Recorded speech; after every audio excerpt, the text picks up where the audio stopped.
mwenzangu hapo. Unakoonge kataa. Naona aibu iseme hivyo, mimi nishakupenda. Yaani wewe. Kwa hiyo wewe huyu mjui. Kudadeki. Mimi namjua. Upala anaenda kuharibu. Utasikia tageti yake ngoja. Lakini huyu unamuona wewe.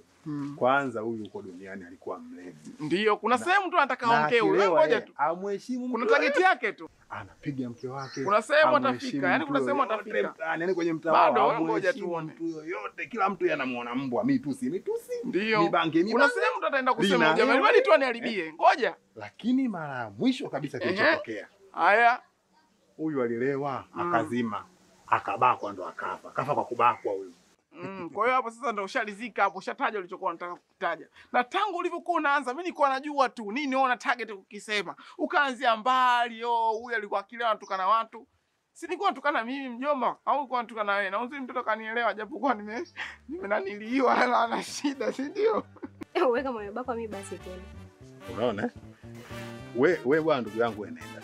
Tena hivyo huyu mtoto hawezi kumkubali mtu mwenye tii. Tii ndo nini? Utajua wewe. Kwa hiyo yani mimi mnaniona kama ankoti wa kuzimu au sio? Mafala.